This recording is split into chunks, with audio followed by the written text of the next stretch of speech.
Olá, pessoal. Na aula de hoje de linguagens, nós vamos falar, ou melhor, continuar falando sobre o texto narrativo.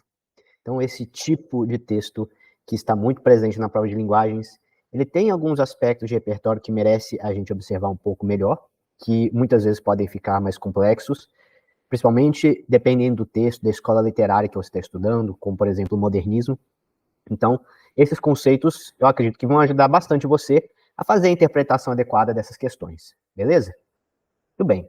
Antes, uma rápida consideração sobre esse tipo textual que nós estamos estudando, que é o texto narrativo, que nada mais é do que o texto que conta histórias. O texto narrativo é aquele que está contando para o leitor uma história. Vamos ver. O ato de contar histórias acompanha a humanidade desde os primórdios. Os homens das cavernas já narravam os acontecimentos do seu cotidiano, como demonstram as inscrições rupestres. Por meio das narrativas, o homem preserva a memória, divulga o conhecimento, compartilha a cultura, exerce religiosidade e prestígio, promove entretenimento, expressa suas emoções e impressões. Muitas narrativas fundamentam-se em tradições populares de diversos povos, inclusive comunidades ágrafas. Contar uma história consiste em apresentar para um público específico uma narrativa que parte de certa leitura de mundo. Tudo bem, é um típico texto, parte de um estudo acadêmico, de um ensaio acadêmico, que poderia muito bem estar presente numa questão da prova de linguagens, e que traz uma reflexão sobre o quanto que está enraizado o objetivo desse tipo textual, enraizado na condição humana, talvez. Narrar uma história não é um ato exclusivo de alguns determinados textos literários que têm, assim, um papel restrito na sociedade, na história, mas sim algo que está muito profundamente relacionado com algo próprio do ser humano, como, né, narrar acontecimentos do cotidiano, registrar para a posteridade as histórias que eram vividas, preservar as memórias e os conhecimentos e a cultura de uma maneira geral, não só em comunidades ágrafas, ou seja, aquelas que não possuem escrita, mas ao longo de toda a história. Muito bem, então essa reflexão nos mostra a importância do nosso objeto de estudo e justifica a presença dele numa prova que estuda as linguagens, uma prova do Enem. Beleza, pessoal, a gente já viu numa primeira aula sobre o texto narrativo alguns desses elementos que fazem parte do ato de narrar, da narração. O tempo, o espaço, o narrador, os personagens e o enredo. Como eu falei para vocês, nem todos esses elementos podem ser analisados de uma maneira adequada dentro de uma questão do Enem, que normalmente traz um espaço curto para cada um dos textos que está ali, né? Então, provavelmente, alguns aspectos que ficam evidentes mesmo quando se pega um pequeno trecho, já podem ser mais interessantes para serem cobrados, como é o caso do tempo e espaço, que nós analisamos na outra aula. A maneira como alguns autores trabalham a questão do tempo ou do espaço físico, geográfico, psicológico nas suas obras, é algo que muitas vezes é possível perceber mesmo em um trecho curto. Né? Agora, por exemplo, o enredo, de uma maneira mais complexa, ele não pode ser suficientemente abordado através de um pequeno parágrafo, né, de um pequeno enxerto de uma obra maior.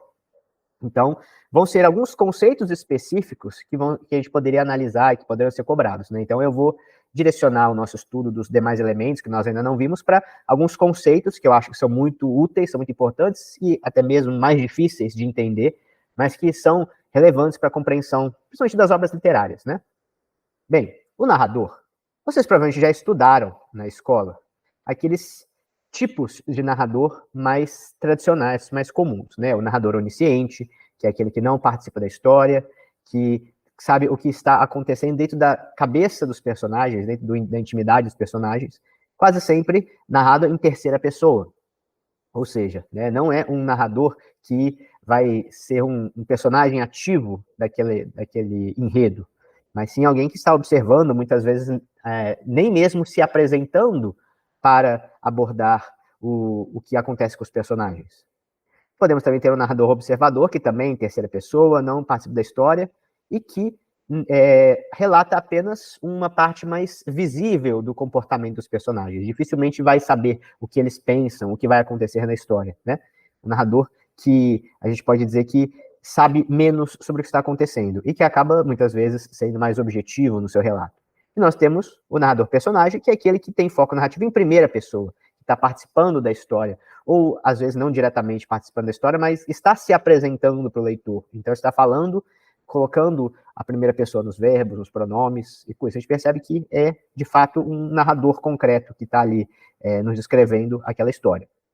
Bem, esses são tipos tradicionais de narrador, né? São classificações tradicionais. Claro que existem obras que rompem com os paradigmas, com as noções desses, né, tipos clássicos. Eu não vi questões que cobravam diretamente esse conhecimento. Mas existem alguns conceitos que envolvem, né, a atitude do narrador, a maneira de conceber o papel do narrador, que se tornam diferentes desses padrões convencionais e que vale a pena a gente conhecer com mais detalhes, né? Então, por exemplo, um desses conceitos é o discurso indireto livre. Uma obra clássica que usa o discurso indireto livre é a do Graciliano Ramos, o Vidas Secas. É a famosa obra desse autor nordestino descrevendo um episódio na vida de alguns personagens retirantes do sertão nordestino e a sua luta pela sobrevivência naquele ambiente, em meio àquelas relações sociais conflituosas, né, em meio à exploração econômica, autoritarismo da polícia, do Estado. Tudo bem. Fabiano recebia na partilha a quarta parte dos bezerros e a terça dos cabritos. Mas como não tinha roça e apenas se limitava a semear na vazante uns punhados de feijão e milho, comia da feira, desfazia-se dos animais, não chegava a ferrar um bezerro ou assinar a orelha de um cabrito. Olha, até aqui a gente tem uma descrição objetiva do narrador, né? A gente poderia dizer que é um narrador, pode ser um narrador observador, que está descrevendo em terceira pessoa, que acontece com o Fabiano, não sabemos ainda se ele é mais onisciente, se ele sabe o que está passando na cabeça do Fabiano, um relato objetivo, em terceira pessoa. Se pudesse economizar durante alguns meses, levantaria a cabeça, forjara planos. Tolice, quem é do chão não se trepa. Consumidos os legumes, roídas as espigas de milho, recorria à gaveta do amo, cedia por preço baixo o produto das sortes. Resmungava, resingava, numa aflição, tentando espichar os recursos minguados, engasgava-se, engolia em seco. Transigindo com outro, não seria roubado tão descaradamente.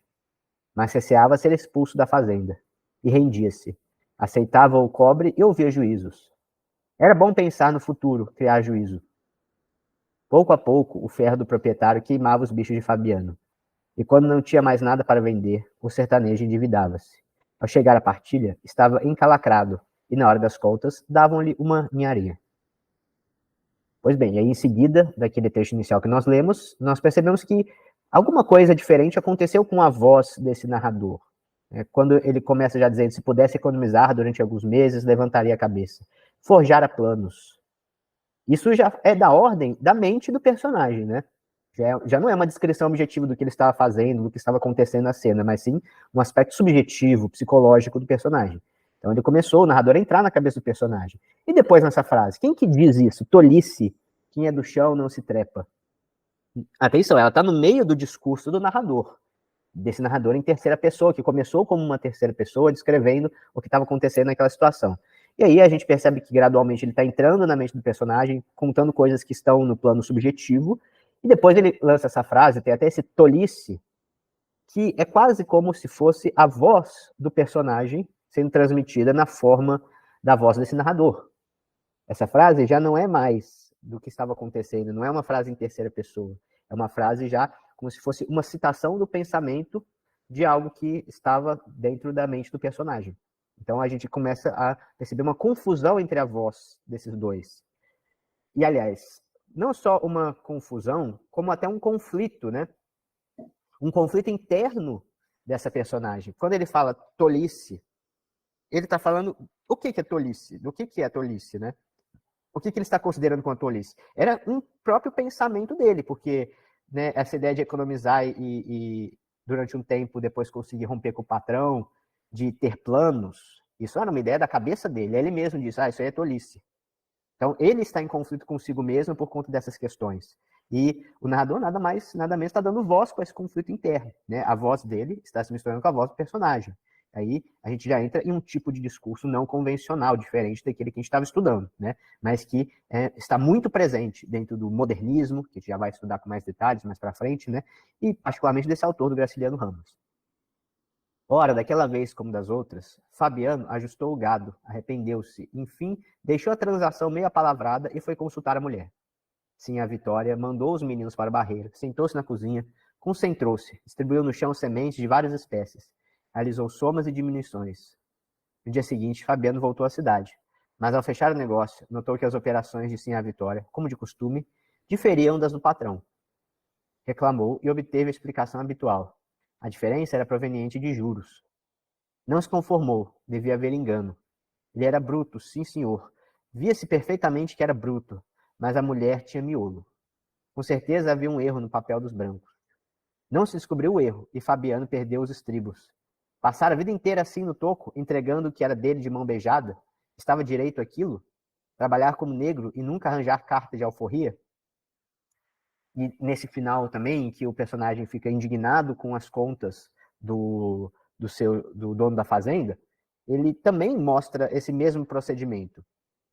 Quando ele fala, ele era bruto, sim senhor. Esse sim senhor também faz parte da voz do personagem, ainda que tenha aparecido no meio do discurso do narrador, mostrando essa confusão entre as vozes. Depois, quando ele fala, passar a vida inteira assim no toco, entregando o que era dele de mão beijada, estava direito aquilo?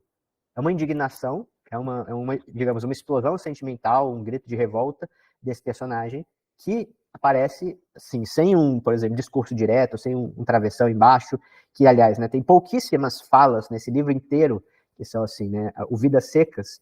Muitas vezes se diz que está falando do ambiente, da aridez desse ambiente, mas existe uma certa aridez na comunicação desses personagens. Quando eles vão falar, são pouquíssimas palavras soltas, são barulhos, gestos, né, que quase às vezes como animais, né, usando os recursos que têm limitados para se comunicar minimamente. E aí o narrador está ali, por outro lado, ajudando esses personagens sem voz, né, de comunicação árida, a expressarem a sua revolta, a sua indignação, o que, de certa forma, é algo que o Graciliano Ramos colocava como parte do trabalho do intelectual, do escritor, era dar voz para essas pessoas, né? E aí esse recurso que está sendo utilizado, né, essa mistura, essa utilização do discurso, da voz, do narrador para dar voz aos personagens, ainda mais esses personagens sem voz, é o que a gente chama do discurso indireto livre. Não é o discurso direto, aquele do travessão, como eu falei nesse livro, tem pouquíssimos momentos de discurso direto, tem, mas são bem pontuais, até para evidenciar, ressaltar a diferença para todos os outros momentos do livro em que o discurso não é direto. E ele também não é propriamente o discurso indireto, né, em que o narrador cita, então Fabiano disse que, e aí coloca lá a fala do personagem, né, que a diferença em discurso direto e indireto é essa. O direto, ele vai lá no travessão e coloca as palavras do personagem, né, vocês conhecem. O discurso indireto é aquele em que, no meio da fala do narrador, existe uma citação, e essa citação pode ter aspas ou não, normalmente não tem aspas, é indireta, o personagem disse que, o personagem exclamou que, e aí coloca lá as palavras dele, inclusive citadas indiretamente, né, com as devidas adaptações sintáticas. O discurso indireto, ele é uma mistura dos dois, ele não é nem o discurso direto nem o indireto. O discurso indireto livre, ele ocorre quando as palavras do personagem, os pensamentos do personagem se misturam com as palavras e a descrição narrativa do narrador, né, como a gente pode perceber aqui, dando uma expressividade, uma intensidade, né, a mais para essas palavras.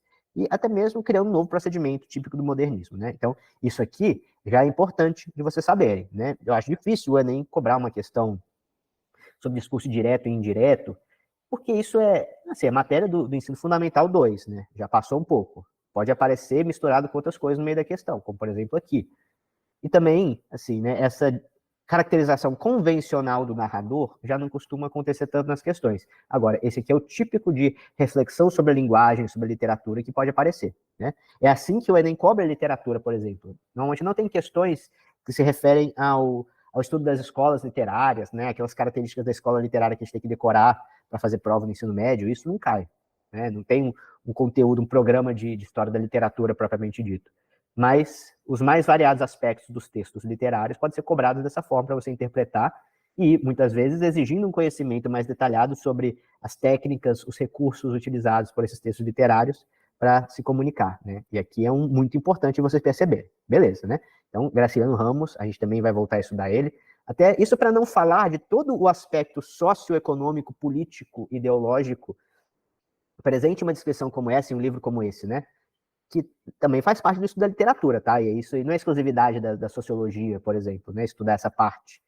Isso é importante na literatura, né? Tem uma literatura que é inseparável de uma reflexão sociológica. Autores como esses têm, né, assim, um destaque por conseguirem abordar de uma maneira intensa, de uma maneira forte, a questão social, econômica e política envolvida, né?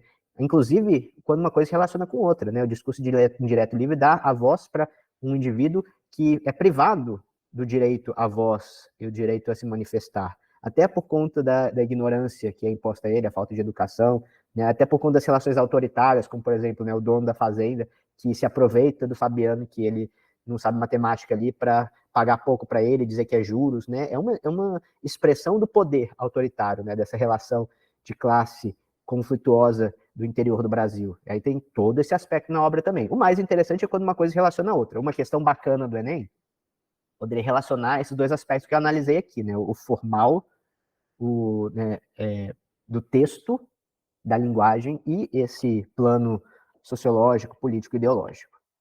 Bem, um outro conceito muito relacionado com esse que a gente estudou é o fluxo de consciência, né? Ambos podem, às vezes, aparecer próximos, né? São também recursos típicos da literatura moderna, modernista, né? Desses autores mais recentes, que é o que o Enem mais gosta, né?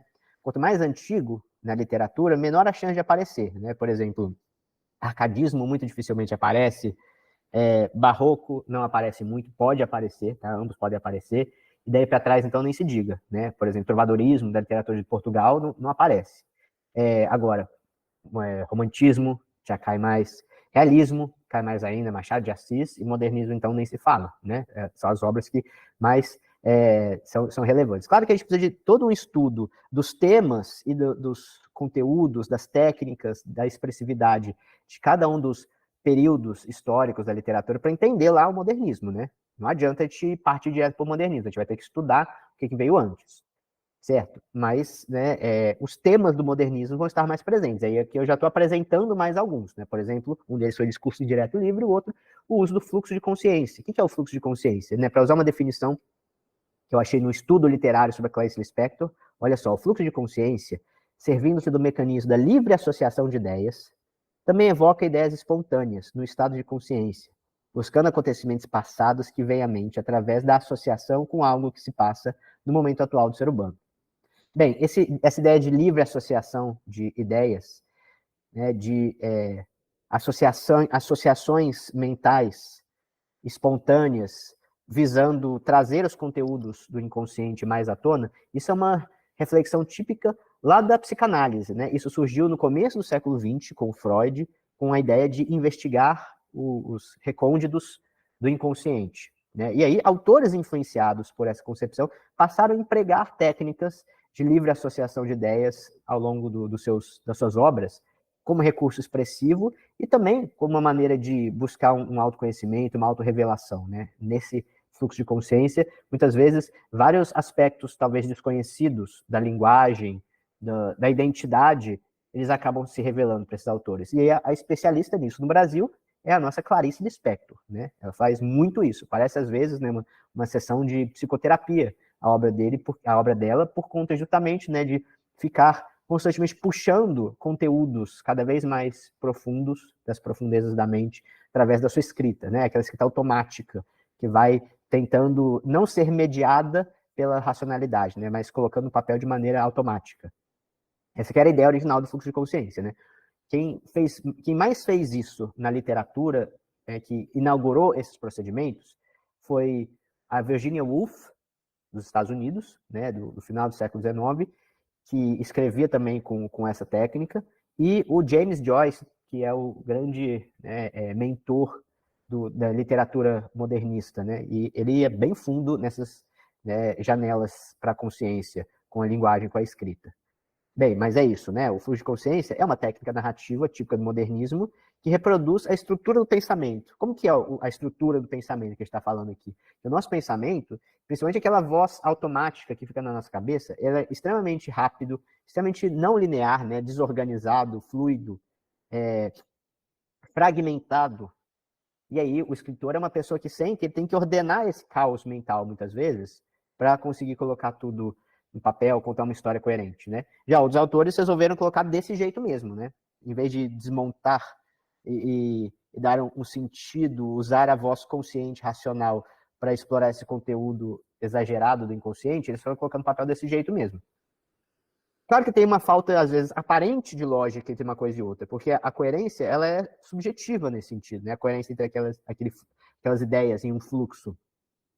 E a gramática acaba sendo modificada, a sintaxe acaba sendo deformada, quase poderíamos dizer assim, visando preservar essa característica narrativa do inconsciente, né? Então, existe uma quebra da sintaxe, da coerência narrativa, com mudanças na pontuação, por exemplo, as vírgulas, os pontos finais, eles acabam tendo seu uso modificado, não convencional, para que seja possível reproduzir justamente essa complexidade do pensamento. Beleza, pessoal? Aí eu trouxe para vocês, eu acho que eu já tinha até mesmo citado essa obra em alguns momentos, e resolvi trazer um pedaço para vocês, A Paixão Segundo GH, da Clarice Lispector. É um romance da Clarice Lispector, um dos mais experimentais e polêmicos, em que ela explora bastante a fundo essa questão do fluxo da consciência. Quase a obra inteira tem muito pouco de descrição de fatos, de sequência de eventos, como a gente espera de uma obra literária, né? Que ela vai contar uma história e tem uma sequência de fatos de eventos. Aqui a gente está saindo um pouco do convencional, né? Da clássica, né? Da narrativa clássica. Porque dentro desse novo modelo de escrita, o que importa mesmo é a intensidade dos pensamentos, desse fluxo, da subjetividade. E aí, a parte da história, propriamente dita, dos fatos da história, a gente quase que não percebe ali no meio, né? Então, olha esse trecho. Pois em mim mesma eu vi como é o inferno. O inferno é a boca que morde e come a carne viva que tem sangue, e quem é comido uiva com um regozijo no olho. O inferno é a dor como o gozo da matéria, e com o riso do gozo, as lágrimas escorrem de dor. E a lágrima que vem do riso de dor é o contrário da redenção. Eu via a inexorabilidade da barata com sua máscara de ritual. Eu via que o inferno era isso, a aceitação cruel da dor, a solene falta de piedade pelo próprio destino, amar mais o ritual de vida que a si próprio. Esse era o inferno, onde quem comia a cara viva do outro espojava-se na alegria da dor. Pela primeira vez, eu sentia com sofreguidão infernal a vontade de ter tido os filhos que eu nunca tivera. Eu queria que se tivesse reproduzido, não em 3 ou 4 filhos, mas em 20.000 a minha orgânica infernalidade cheia de prazer. Minha sobrevivência futura em filhos é que seria a minha verdadeira atualidade, que é, não apenas eu, mas minha prazerosa espécie a nunca se interromper. Não ter tido filhos me deixava espasmódica como diante de um vício negado. Aquela barata tivera filhos, e eu não. A barata podia morrer esmagada, mas eu estava condenado a nunca morrer, pois se eu morresse uma só vez que fosse, eu morreria. Eu queria não morrer, mas ficar perpetuamente morrendo como gozo de dor supremo. Eu estava no inferno, atravessada de prazer, como um zunido baixíssimo de nervos de prazer. E tudo isso, ó horror meu, tudo isso se passava no largo seio da indiferença. Tudo isso se perdendo a si mesmo num destino em espiral, e este não se perde a si mesmo. Nesse destino infinito, feito só de cruel atualidade, eu como uma larva, na minha mais profunda inumanidade, pois o que até então me havia escapado fora minha real inumanidade, eu e nós, como larvas, nos devoramos em carne mole. Bem, pessoal, então, percebam que o conteúdo desse texto, a maior parte do teor dele está relacionado com uma forte introspecção, uma forte reflexão subjetiva da narradora. Tem uma narradora em primeira pessoa, ela está contando a história, mas ela praticamente não consegue contar fatos da história, né? Até porque, né, nesse livro, a história, no sentido assim, o enredo, a sucessão de fatos do enredo, é bem limitada. A maior parte do livro, a personagem está observando uma barata na parede e tendo uma epifania. Sabe o que é uma epifania? Aquele momento de uma uma revelação transcendental de uma verdade profunda e, né, todo um processo de busca e autoconhecimento através dessa introspecção. E aí, com isso, fica pouco para contar. Mas aí, a personagem, a narradora, vai longe, vai se aprofundando nessa reflexão existencial com o discurso dela. Né? Esse discurso é voltado para dentro, não para contar os fatos. E aí, toda essa dimensão existencial se revela, de descoberta existencial e de epifania existencial se revela. Né? Então, esse é o A Paixão Segundo GH, da Clarice Lispector. Importante é conhecer o que ela está fazendo nesse discurso, né? Que parece que ela não dá para entender o que ela está contando, você tem que pensar que ela está assim, refletindo sobre a vida, sobre a sua própria condição, sobre a condição humana. Muito bem. E, por fim, né, o enredo. O enredo, eu já disse para vocês que é algo que possivelmente vai estar menos presente nas questões do Enem, porque não dá para a gente perceber como que é o enredo através de um trecho curto, né? A não ser algumas obras talvez mais conhecidas, né? Você já sabe como que é o enredo daquela obra, mas normalmente não é isso que o Enem exige, né? Mas é importante saber alguns dados que podem ser cobrados, que podem aparecer de alguma maneira, né? Por exemplo, a gente tem um tipo de enredo que é mais linear, uma sequência linear de fatos. Então, classicamente, no estudo de texto narrativo, o enredo linear é assim, né? Situação inicial, tá tudo certo, tudo bem. E aí tem um conflito que tira os personagens daquela situação inicial, vai se desenvolvendo esse conflito através dos fatos da história, até que você chega a um clímax, que é o máximo de tensão, de intensidade da narrativa, se encaminhando para um desfecho depois. Isso é linear, uma coisa que aconteceu depois da outra.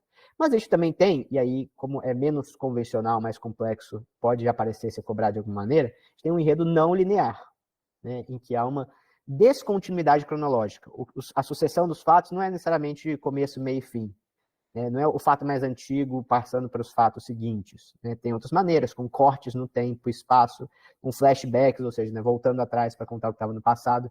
Muitas vezes, e aqui eu acho que a principal maneira de tornar o enredo não linear, de romper com a linearidade da história, é a mistura do tempo cronológico, o da sucessão dos fatos, do relógio, do calendário, com o tempo psicológico, que muitas vezes, como tivemos na Clarice Lispector, é totalmente caótico, né? Bem, uma obra clássica, não modernista, que eu trouxe para vocês, para a gente refletir sobre essas características do enredo, principalmente ressaltando o não convencional, é o Memórias Póstumas de Brás Cubas, a famosa obra do Machado de Assis, um dos autores que o Enem mais gosta, que mais é cobrado, e que realmente se justifica, porque muito antes dos experimentos modernistas, né, que desconstruíram alguns paradigmas dos textos literários, narrativos, da linguagem, Machado de Assis, por exemplo, criou essa obra que até mesmo discute essa questão do tempo e da linearidade da narrativa de uma maneira irônica, tornando assim, né, realmente uma obra muito excepcional em vários sentidos.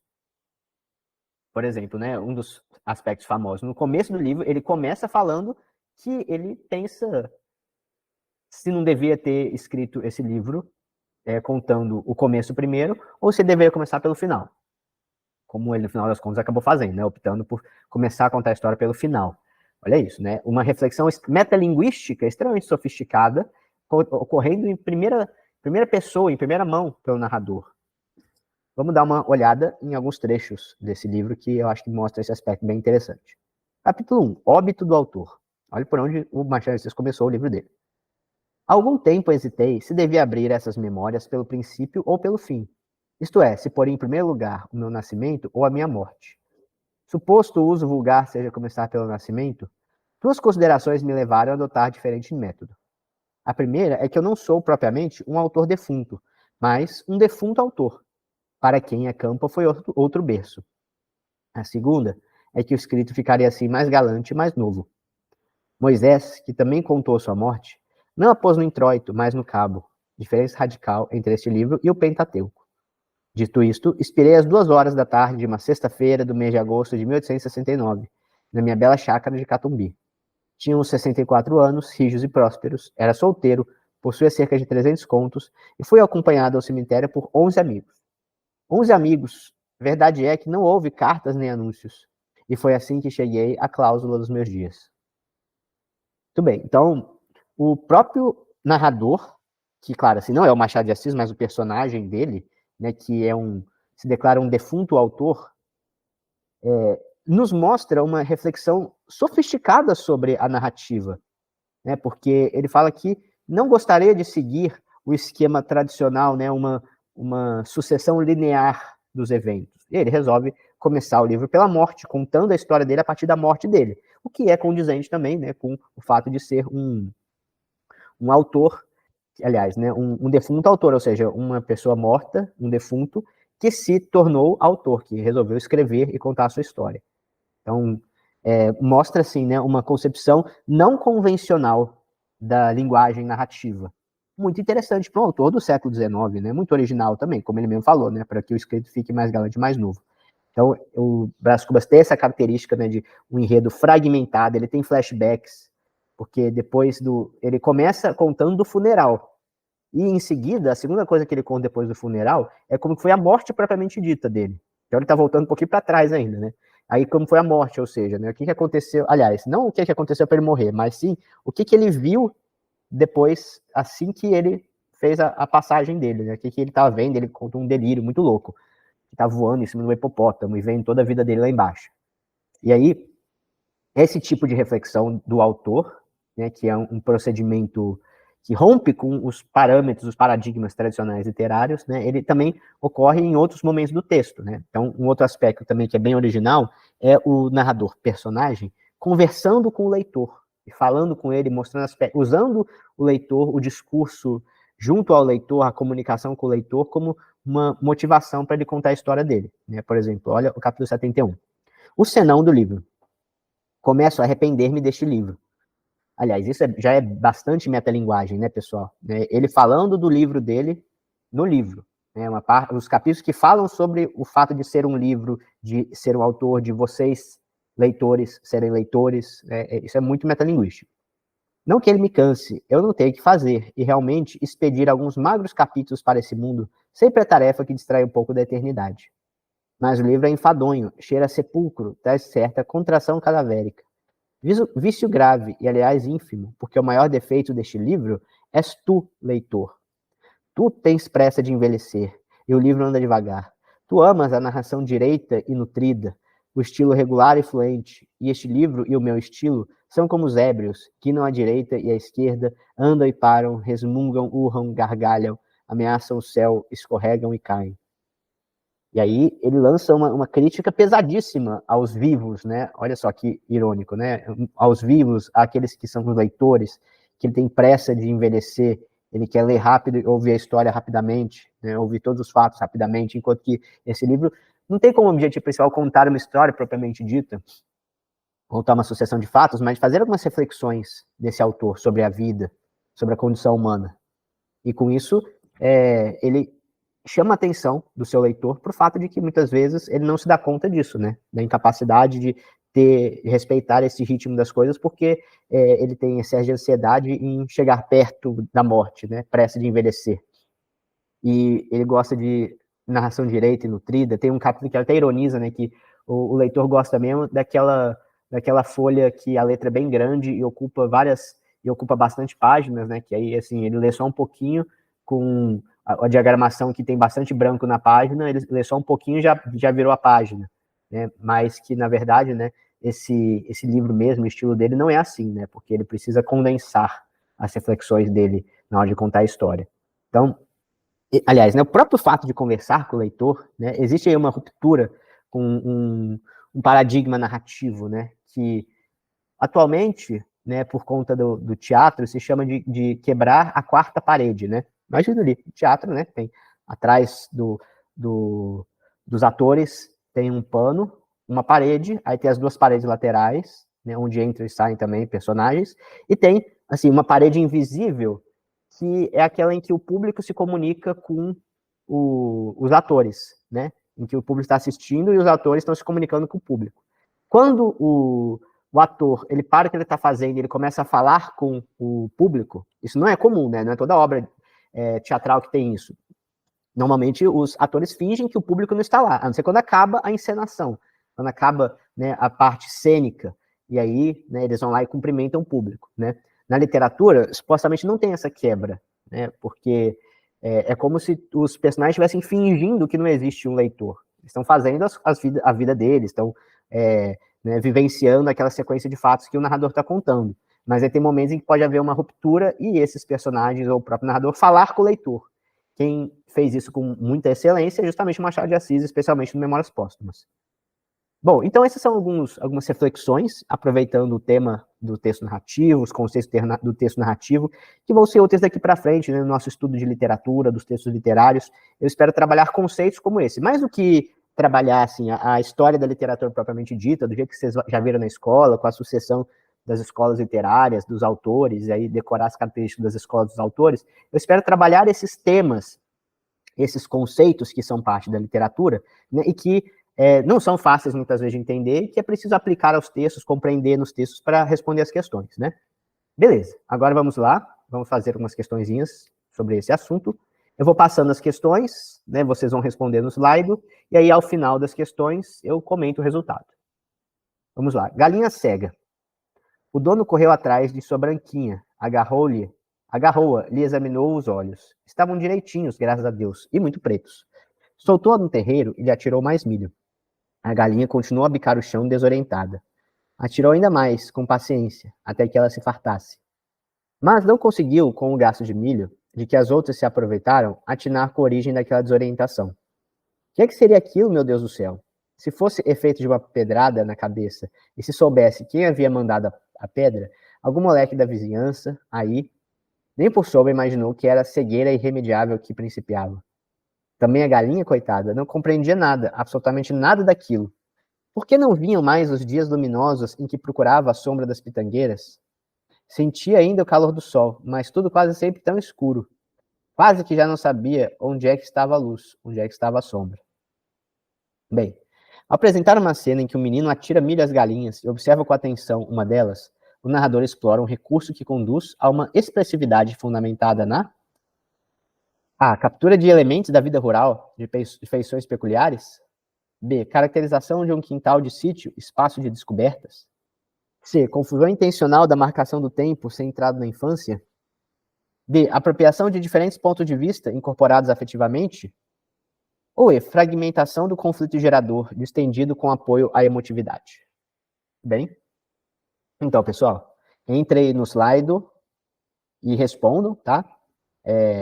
Preferência, assim, no máximo uns 2 minutinhos para você fazer a sua reflexão. Se precisar, volta no texto, lê de novo, mas responda para mim, tá?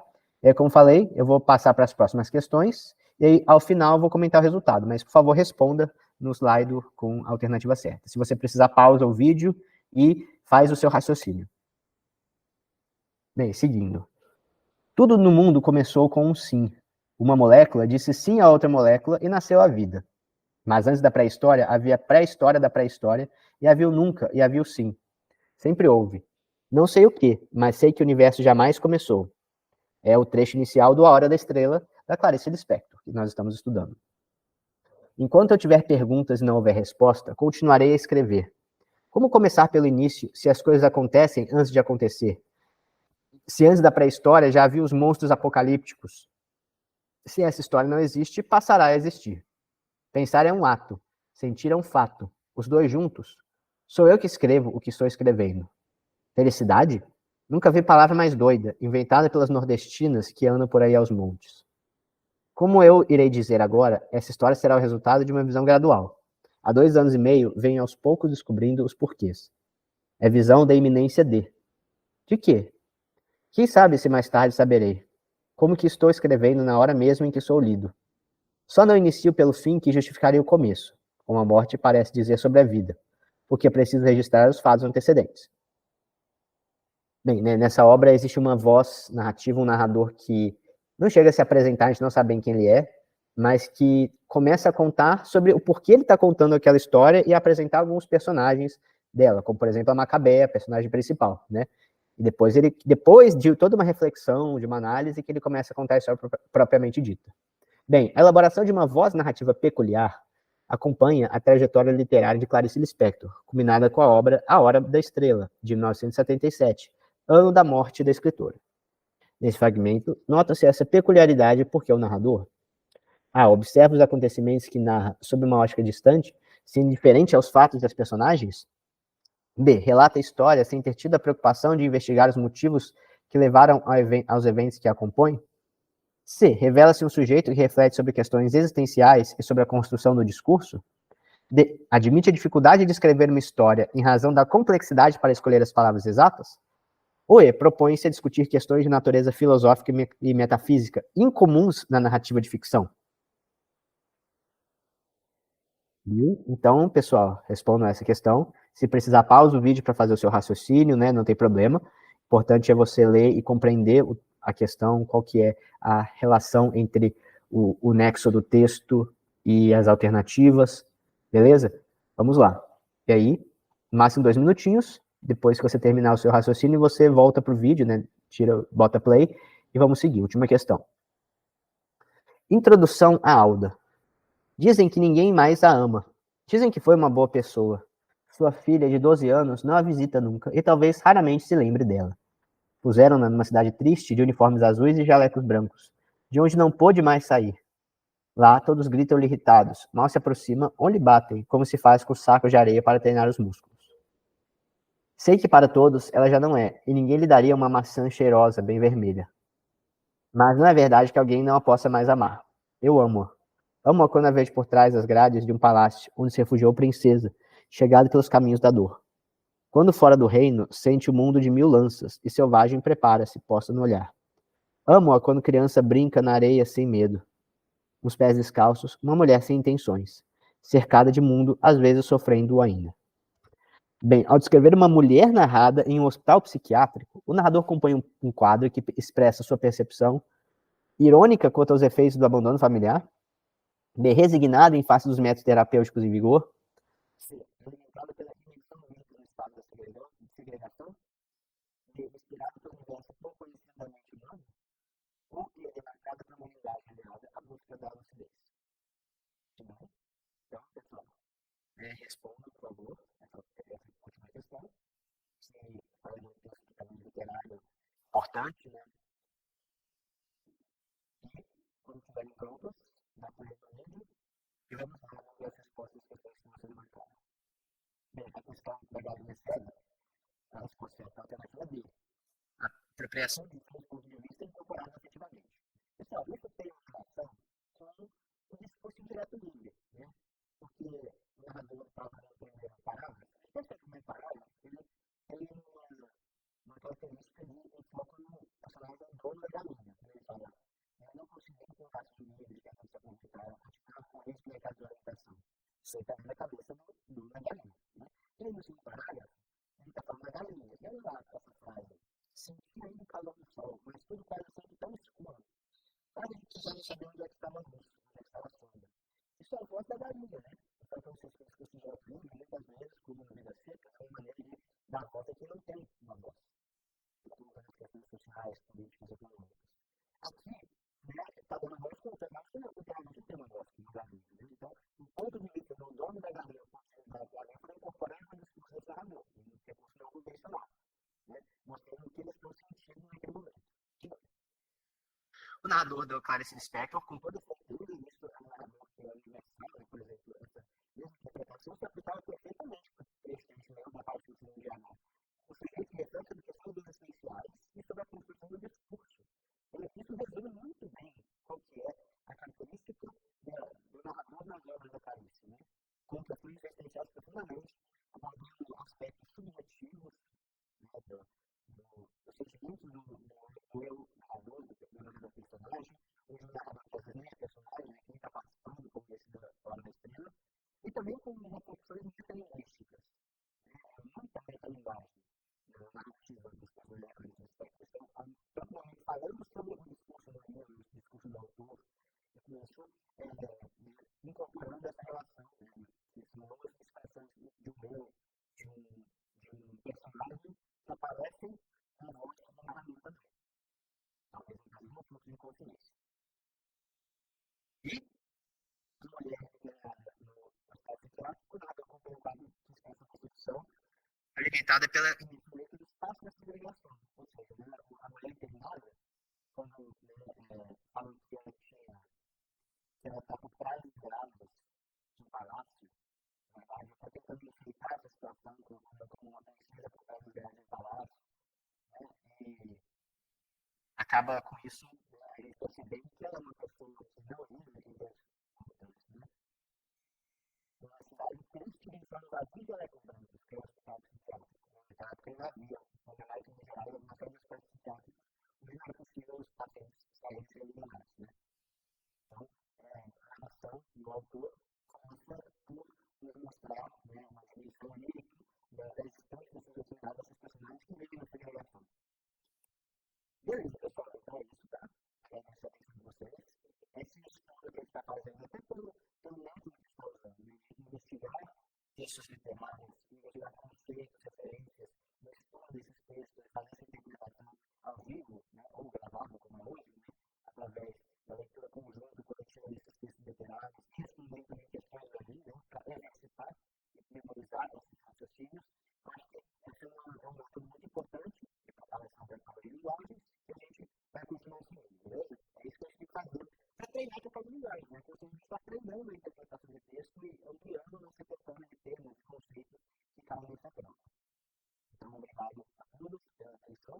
Nos vemos